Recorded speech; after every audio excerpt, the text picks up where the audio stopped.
Straight into our top story this morning, some big news coming in from the US. The US government has filed an antitrust lawsuit against tech giant Google. The Department of Justice accused the company of violating competition law to preserve its monopoly over internet searches and online advertising. It is the largest antitrust case against a tech company in more than 2 decades. The US Justice Department alleges in its complaint that Google has stifled its competition in the online search market. 11 states are also part of this lawsuit. The landmark federal complaint follows a year-long antitrust probe by the DOJ investigators, and it comes on the heels of a major congressional report. That report found Google and other tech giants like Facebook and Amazon enjoy monopoly power and have wielded their dominance in anti-competitive ways.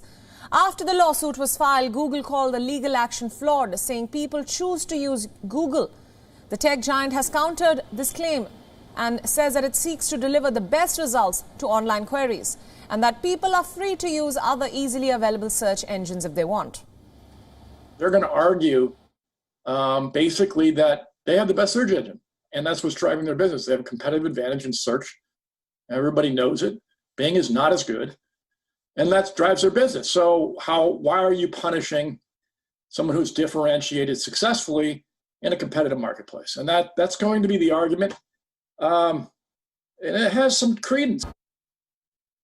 Google controls about 90% of search and, along with Facebook, dominates the lucrative digital advertising market. It is not the first time that a national government sued Google. Across the Atlantic, Google has come under Brussels scrutiny 3 times in recent years for anti-competitive practices. In 2018, the tech giant was ordered to pay a hefty $5.1 billion of fine for abusing the dominant position of its operating system, that is Android. Google also faced subsequent €2.4 billion charges relating to its shopping service. And just last year, the company was ordered to pay another €1.5 billion fine over its targeted advertising service called AdSense. The lawsuit is the biggest challenge brought on by the US regulators against Silicon Valley giants in the last few years. I mean, this is something that I think investors should not take lightly. And I think as we get into elections, depending on a blue wave or not, I think we could start to see more and more pressure against these big tech giants, from business model tweaks to obviously breakups is the more extreme. I think this is going to be a long battle, but ultimately I think this is a first step in what's going to be, I think, many chapters against big tech. Now, for more on this news development from the United States, we are being joined by Jagriti Dave live from Washington, D.C. Thanks for joining us, Jagriti. Now, Google and other tech giants have time and again been accused of monopolizing the internet given their might and resources. But this recent lawsuit is perhaps the Trump administration's biggest antitrust case against a tech company in more than 2 decades. Some sweeping allegations here about Google's stifling competition. So tell us more. What does the government hope to gain from this lawsuit? Well, this lawsuit is saying that Google is effectively using exclusive contracts to stifle competition. So it's paying billions of dollars to make contracts with other partner companies like Apple or smartphone makers like Samsung to make Google the default engine on those products. Now, Google has obviously said that this ruling is deeply flawed and has suggested that if the lawsuit is successful, it could increase prices for consumers because it would raise the prices of their products. Currently, Google products are low cost or many of them are free to use. Right. But the Department of Justice and the Deputy US Attorney General said that if the government does not enforce its antitrust laws to enable competition, we could lose the next wave of innovation. If that happens, many Americans may never get to see the next Google. So one of the arguments they're using is that it's an anti-competition but anti-innovation argument, to say that they need to control what they are arguing as monopolies so that the next generation of development can flourish and not be stifled. Right. Now, we all know that Trump has taken on tech giants in the past, be it Facebook or Twitter. And now this lawsuit against Google marks the most consequential step to hold Silicon Valley to account, especially after evidence that social media platforms were manipulated by foreign election meddling efforts in 2016.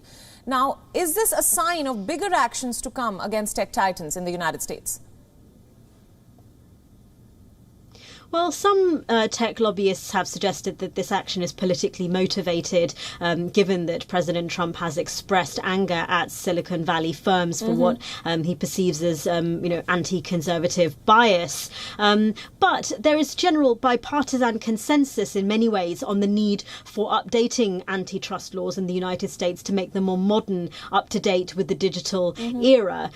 So there's suggestions that actually this is something that whoever is president or whoever is in charge, regardless of politics, is something that politicians in the United States are looking into. And this is a lawsuit that's been a year in investigating. And experts say that actually, in terms of action, it's going to take a while for a decision, for a possible decision to be made. Right. My final question here: has there been any response from Google's Sundar Pichai as to how the company will handle this recent lawsuit? Yes, so Google has said, as I say, that this ruling, they've said, is deeply flawed, and that they have said that people use Google because they choose to, not because they're forced to, or because they can't find alternatives.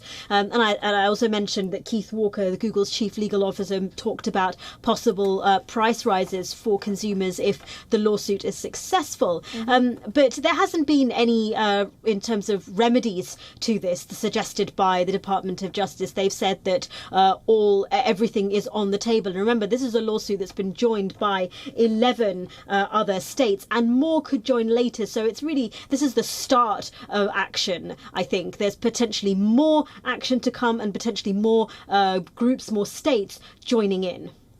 All right, Jagriti, thank you for all your inputs, and thank you for joining us on this broadcast.